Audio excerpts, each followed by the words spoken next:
Y creo que un ministerio juvenil debe construirse en base a esta comprensión, ¿no?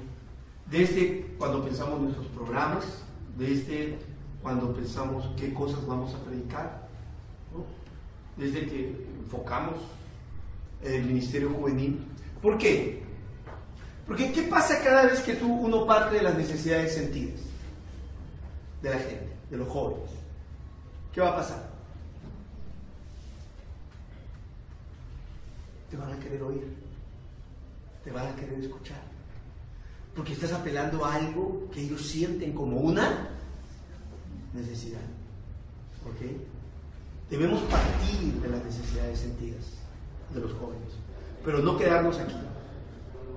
Debemos finalmente ubicar esas necesidades sentidas desde una perspectiva teológica, cristológica, ¿no? Y cómo finalmente Dios en Cristo Jesús y en su obra salvífica por nosotros en la cruz, ¿no? Es la respuesta final a nuestras necesidades humanas. Ahora, quiero complementar este cuadro, ¿ok? Algunos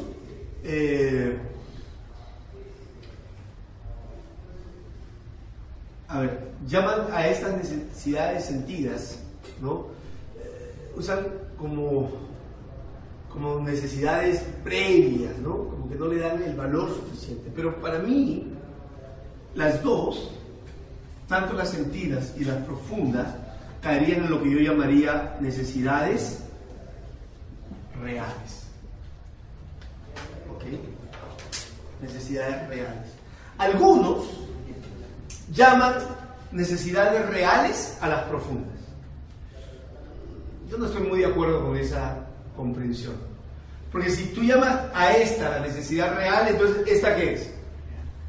No real. Y se vuelve normalmente como un anzuelo para pescar a la gente. ¿Ok? Como una carnada. Entonces, pero al final lo que queremos es atraparlos aquí. Pero yo creo que esa no era la visión de Jesús.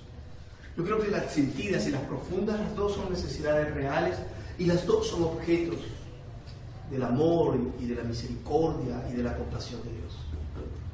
¿Ok? Entonces, y como iglesia debemos responder. Claro, con que sí debemos tomar distancia es que frente a las necesidades reales encontramos las necesidades superfluas. ¿Y cuáles son las necesidades superfluas? Las necesidades creadas por la sociedad de mercado. Necesidades que te crea pues la publicidad, ¿no? Entonces que necesitas pues, ¿no? O sea, si no necesitas solo vestirte, necesitas ponerte pues, pantalón de esta marca y zapatilla de esta marca y no más un celular, ¿no? Tienes que tener pues, el iPhone 5, ¿no? Eso, si no estás fuera de foco. O sea, todas esas necesidades que son creadas básicamente. O sea, yo sí creo que francamente el Evangelio es mucho más crítico frente a esto y nos invita más a tomar distancia a través de desarrollar un estilo de vida sencillo y no sometido a los parámetros del mercado, que un Evangelio me debo entender que te está diciendo cómo puedes llegar a tener todas estas cosas. Es un poco la teología de la prosperidad extrema que está en el Asia. Que ha hecho estas necesidades superfluas del mercado, de tener una casa en tal lugar, de tener un carro, y tener eso y tener lo otro, como que fuera realmente objeto de la preocupación de Dios, ¿no? Entonces, con eso sí yo creo que debemos tomar distancia, ¿no? Bueno, ahora si disfrutamos de algo bonito, no hay nada, pero de hacer de eso la esencia de la vida, ¿no? Hay una gran distancia, ¿ok? Entonces, necesidades sentidas, necesidades profundas, necesidades reales, necesidades superfluas, ¿ok? Y es muy importante entonces ubicar este marco de acción a la hora de entender. Por ejemplo, ¿cuáles serían las necesidades sentidas de los jóvenes hoy? Ahora, hay tres maneras en que ustedes pueden identificar las necesidades sentidas de los jóvenes hoy. La primera, miren hacia adentro. Ustedes son jóvenes, ¿no? O sea, no necesitamos ver hacia afuera, porque el hecho de ser cristiano no significa que debo de ser un joven. Y vivo todos los problemas que vive cualquier joven, ¿no? Cualquier joven en la sociedad, ¿no? ¿no? Me enamoro y la chica que me enamora no me corresponde y sufro. Eso nos pasa a cristianos y a no cristianos. Tenemos problemas en casa con los padres, buscamos trabajo y no siempre encontramos el trabajo que quisiéramos, ¿no? Nos enfermamos, o sea, pasamos muchos de los problemas que cualquier joven atraviesa. Entonces, una de las primeras maneras de ver cuáles son las necesidades sentidas es preguntar cuáles son mis necesidades sentidas como joven, ¿no? En segundo lugar, bueno, tenemos los medios de comunicación. ¿Qué está pasando en el mundo? ¿No? Porque hay realidades juveniles que yo no vivo y que escapan un poco a mi experiencia personal. Luego están los trabajos ya a nivel universitario sobre juventud, publicaciones especializadas, ¿no? Luego están pues mis conversaciones con otros jóvenes de mi iglesia o mis amigos no cristianos del trabajo. ¿Cuáles son sus necesidades? Entonces, es muy importante identificarlas. ¿Ok? Miren, les doy un ejemplo de cómo estas necesidades sentidas cambian en el tiempo. Yo estudié en la universidad en la década de los 80. Mucho tiempo. Código 82 de la universidad. ¿Cómo era la universidad y cómo era el mundo juvenil en los 80? No sé si ustedes no habían nacido todavía. Pero, por ejemplo, recuerden, ¿no? Sendero Luminoso aparece básicamente en los 80. ¿Okay? Entonces, a mí me tocó básicamente estudiar en una universidad fuertemente politizada, ¿no? Ahí el mundo universitario, San Marcos en particular, y otras universidades, se respiraba política. La idea de los jóvenes era hacer la revolución, establecer el socialismo, ¿no? Y tomar el poder. Entonces, cualquier otra necesidad era necesidad de burgueses de clase media. Ahí no había espacio ni para deprimirte, ni para llorar tus penas, que la chica no te quiere, que tienes problemas con el papá, que tienes depresión. Esas son necesidades de burgueses. O sea, ahí era el poder, tomar el poder. Entonces, se sentía esa necesidad sentida. ¿Okay? Entonces, cuando nosotros, estudiantes cristianos en la universidad en los 80, por ejemplo, planteábamos conferencias, ¿cuáles eran los temas? ¿Cuáles se imaginan que eran los temas de las conferencias cuando yo era estudiante en los 80 en las universidades del Perú? ¿No? Por ejemplo, y reventaban los auditorios de 400, 500 estudiantes, así, reventaban. Por ejemplo, diálogos entre Cristo y Marx. Tremendo, porque toda la corriente, pues, ¿no? Eran marxistas. El diálogo entre Cristo y Marx. ¿Sí? Por ejemplo, una alternativa cristiana a la violencia. ¿No? Fe cristiana y derechos humanos. Uf, bueno, no había ni gente que entrara, ¿no? Entonces, Jesús y los revolucionarios de su tiempo. ¡Uah! Hermano, esto, o sea, llenaban a reventar los auditorios universitarios en los 80, ¿no? Por ejemplo, dábamos la crítica marxista a la religión, ¿no? Y desarrollábamos nosotros mismos los temas, ¿no? Y eso eran conferencias de todos los que estaban ahí, ¿no? Una alternativa cristiana a la violencia. O sea, ¿no? Otro tema, por ejemplo, que dábamos en ese tiempo era ¿quién transformará a los transformadores? ¿No? Entonces, ellos llenaban. ¿Pero qué pasó? ¿No? Entonces vino los 80, estas eran las necesidades sentidas, todas giraban en torno a temas políticos, sociales, porque se respiraba eso. Pero luego, ya viene la universidad de los 90, la universidad se militariza, llega Fujimori, ¿no? Y militariza la universidad, o sea, literalmente pone bases militares dentro de las universidades. ¿Okay?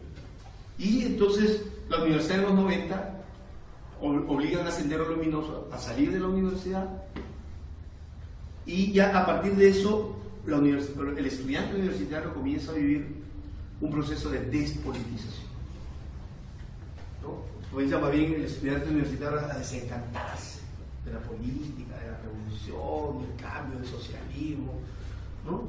Y entonces, a partir de los 90 ya, los 2000 y los temas afectivos personales, que siempre estuvieron,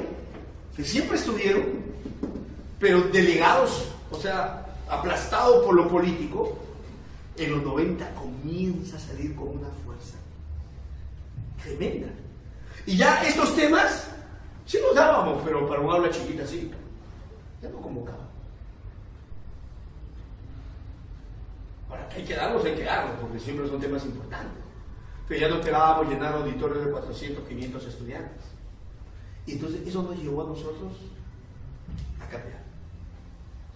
Y a partir de los 90 comenzamos a desarrollar otros temas. Por ejemplo, amor real o atracción fatal. ¿Cómo saber si está realmente enamorado? ¿No? Entonces, oye, y otra vez los auditorios replenos, ¿no? Dábamos la tristeza que mata, la depresión en el mundo estudiantil, ¿no? Entonces, temas como cómo mejorar la relación con los padres, ¿no? Temas que tenían que ver, por ejemplo, la fascinación de la muerte, ¿okay? Las tendencias suicidas en el mundo universitario hoy.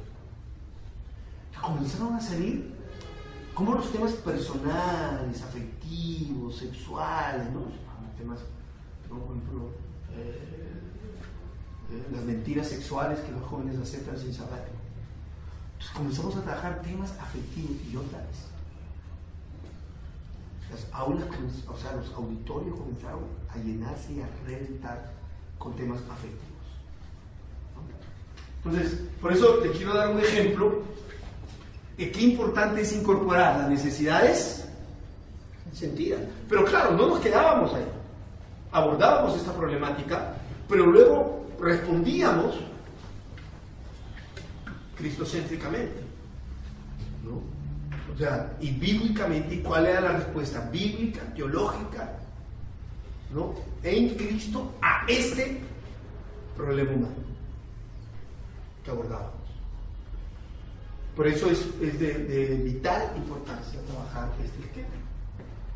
Y cuando predican, por ejemplo, ¿no? En contextos de jóvenes no pueden pararse y decir, bueno, hoy les voy a hablar acerca de vamos a ver el primer capítulo de Cantares, ¿no? Pues nadie te va a escuchar.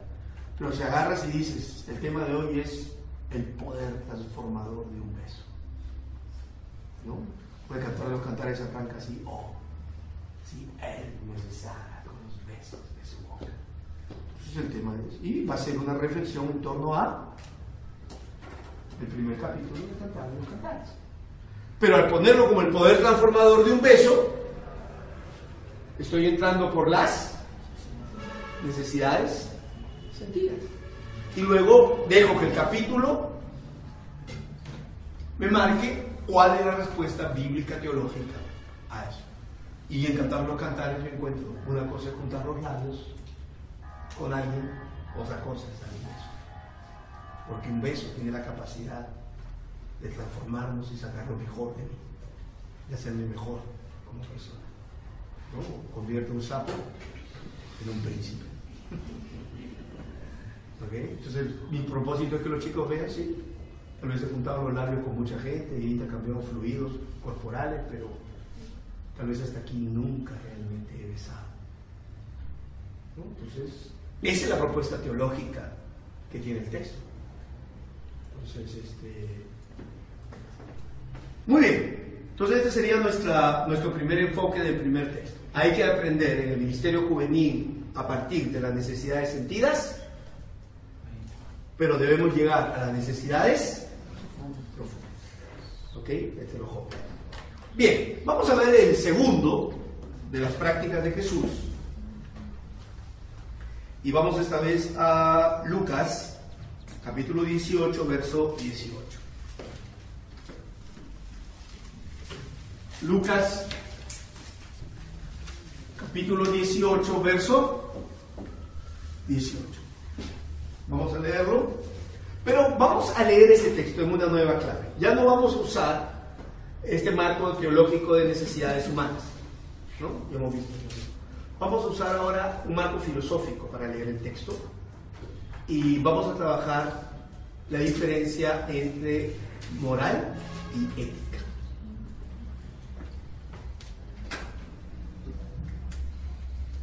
La diferencia entre moral y ética. Y a partir de esto vamos a leer el encuentro de Jesús con el joven rico. ¿Cuál es la ciencia humana que trabaja básicamente los temas de moral y ética? Pero hermano, ¿no? La filosofía, ¿no? En la filosofía tú vas a ver cursos de moral y ética. Cómo se construye la moral, cómo se construye la ética, cómo se desarrolla. La filosofía es el gran marco. ¿Cuál es la diferencia para ustedes entre moral y ética? La moral es ciertamente los valores que impone una sociedad y la ética es la reflexión a la moral. Muy bien, muy bien. Ahora, lo primero que hay que decir es que no hay definiciones unánimes. ¿Ok? A veces, dependiendo del libro, del autor que tú leas, lo que uno llama moral, otros lo llaman ética, otros lo llaman moral. ¿Ok? No siempre hay. Pero muy bien, a veces nosotros lo usamos como sinónimos. Pero vamos a ver que tiene implicaciones importantes para nosotros. ¿Ya? Vamos a tratar de leer esto en una perspectiva nuevo testamentaria. Por ejemplo, vamos a tratar de leerlo aquí. ¿Cuál era la naturaleza del conflicto? Era un conflicto permanente en los evangelios. ¿Cuál era la naturaleza del conflicto entre Jesús y los fariseos? Eran temas religiosos, ¿sabes? ¿No? Pero eso es una constante, ¿eh? O sea, estos entraban, eran como perro y gato, donde se encontraban se peleaban, ¿no? Mira la relación Jesús y los fariseos en los evangelios. Te vas a dar cuenta que siempre una relación de choque, de conflicto, de tensión. Por ejemplo, ¿cuál era, dentro de los varios temas de conflicto, el más recurrente? Señales era parte, pero no era el más recurrente. Día de reposo. Muy bien. ¿Cómo se peleaban por el bendito día de reposo? Era una cuestión pero recurrente. O sea, dentro de todos los conflictos que ellos tuvieron sobre muchos temas, pero el día de reposo fue el que más generó conflicto. Ahora, la pregunta es, ¿cuál era la naturaleza del conflicto entre Jesús y los fariseos en torno al tema del día de reposo? ¿Era acaso que Jesús no creía en el día de reposo, en la necesidad de guardar el día de reposo, y los fariseos sí creían en la necesidad de guardar el día de reposo? ¿Esa era la naturaleza del conflicto? No, porque los dos creían.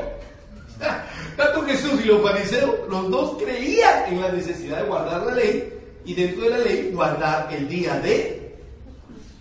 Entonces, si los dos creían en la importancia y el valor de guardar el día de reposo, ¿por qué se peleaban tanto?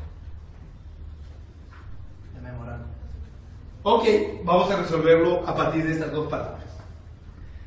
El gran problema era este, que los fariseos, y vuelvo a repetir, yo voy a usar moral y ética en un sentido, otros lo pueden usar en el sentido contrario al mío.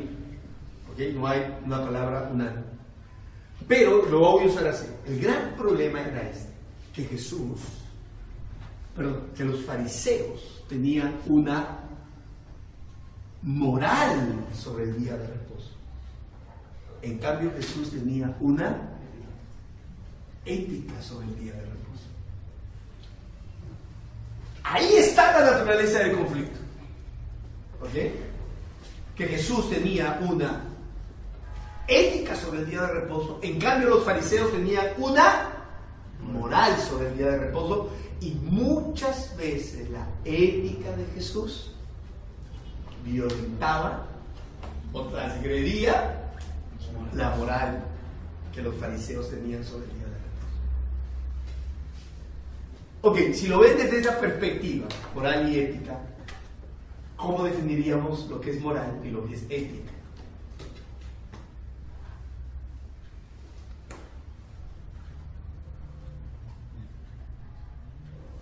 La moral puede ser quizá lo que la sociedad nos impone, y ética es más el lado humano. Ya, aunque el día de reposo era una ley establecida por Dios, ¿no? La moral puede ser lo que es la costumbre, a lo que te conlleva, ¿no? Lo que tú ya estás parametrado ahí. En cambio, la ética ya es algo personalizado, donde tú quieres llegar y de qué manera hacerlo. Puede ser, vamos a decirlo así, ¿no? Yo creo que la moral tiene que ver con conductas y comportamientos. Algo que Jesús siempre reprochaba a los fariseos era, por ejemplo, su justicia interior del fariseo. Cuando Jesús hablaba de su justicia exterior.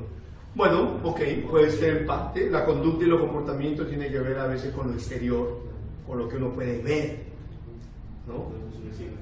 Ok, en cambio vamos a ver que la ética tiene que ver con principios, con valores. Tiene que ver más con principios y valores. En cambio la moral tiene que ver más con conductas y comportamientos, ¿no? Y como tú bien has dicho, vamos a ponerlo, esto es más externo y esto es más interno. ¿Ok? Ahora, veamos un ejemplo sobre el día de reposo. ¿Cuál era el gran problema? Que los fariseos tenían una moral sobre el día de reposo, en el sentido que el día de reposo, el corazón del día de reposo era que uno no debía trabajar el día de reposo. Entonces los fariseos dijeron, bueno, ¿qué es trabajar? ¿No? Entonces comenzaron a plantearse todas las posibilidades de un día sábado, ¿no? Por ejemplo, ¿se puede cocinar o no se puede cocinar el día de reposo? ¿Es trabajo cocinar o no? ¿Para nosotros? No, para los fariseos. Ellos dijeron, sí, es trabajo y por lo tanto en día de reposo no se cocina porque es transformación de la realidad y eso es trabajo y por lo tanto entonces no se puede cocinar el día de reposo. La ley no decía si se podía cocinar o no se podía cocinar, ¿no? Eso era un desarrollo que ellos habían hecho posterior de aplicación a realidades concretas. También entonces los judíos, entonces, antes que el día de reposo comenzara, cocinaban, guardaban, o sea, para el día de reposo no tener que hacerlo, ¿no? Por ejemplo, ¿puedes caminar en día de reposo? Ok. ¿Qué distancia?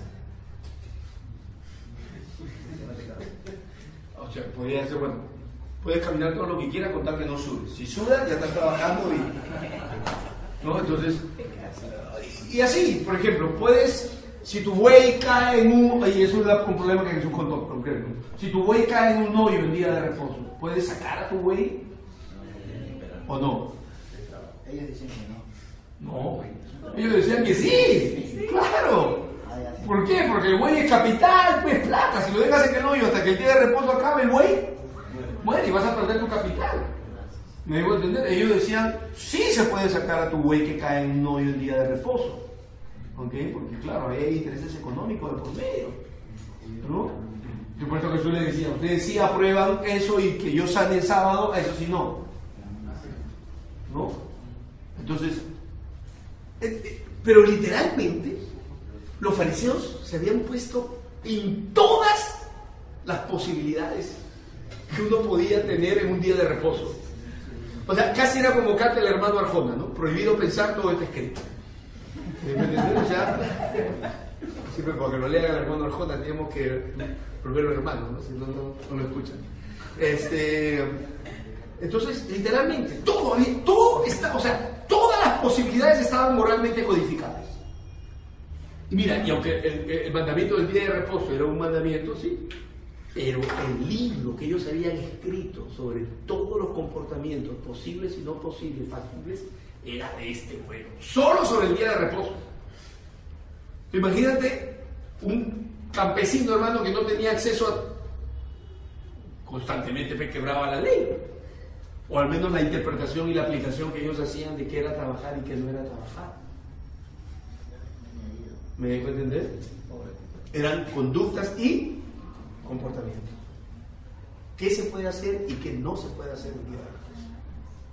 En cambio, Jesús tenía solo una ética sobre el día de reposo, que era un principio, uno solo, y era este, y Jesús lo repitió constantemente.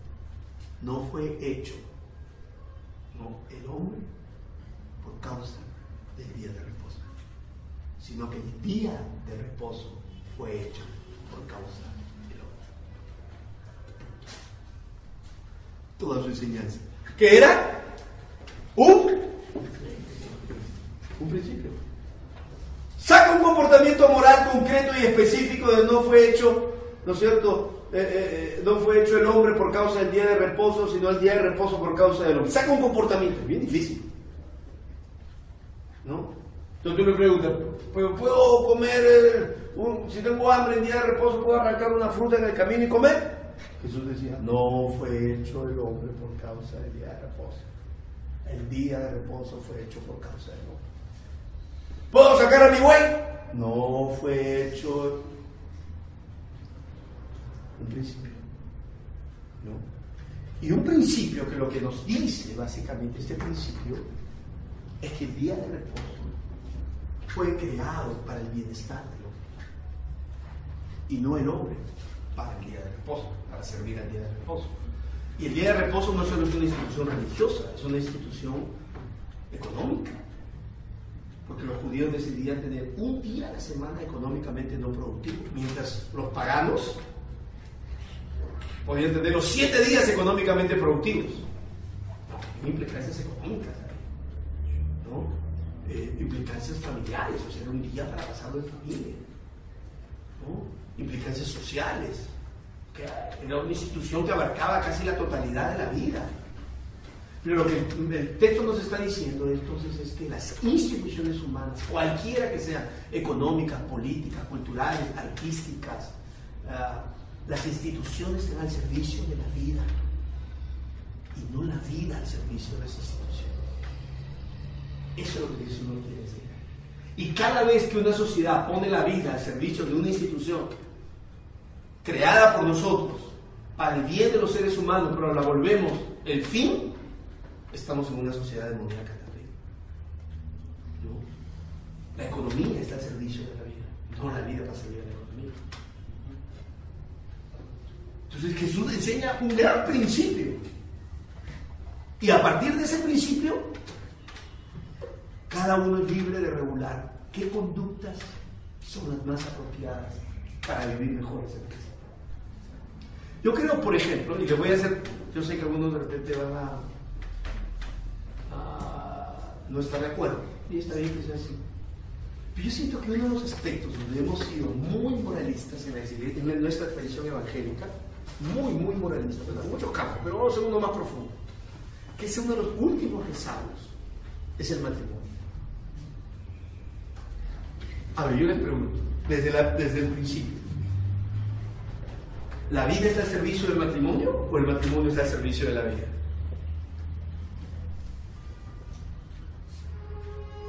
El matrimonio está al servicio de la vida.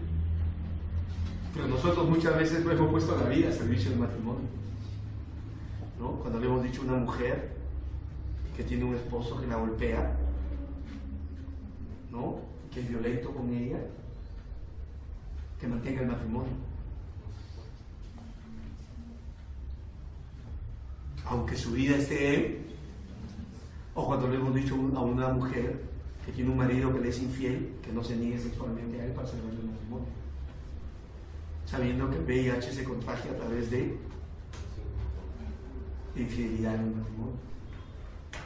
Pero hemos querido poner el matrimonio muy por encima, y parece que la Biblia dice que cuando el matrimonio deja de estar al servicio de la vida, pierde su sentido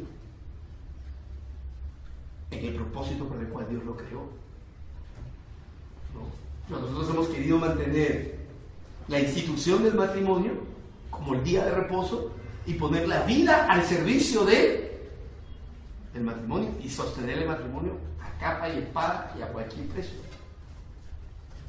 Entonces, y vuelvo a repetir, Jesús creía en el día de reposo, pero no en la manera en que quería ser aplicado y vivido por los fariseos.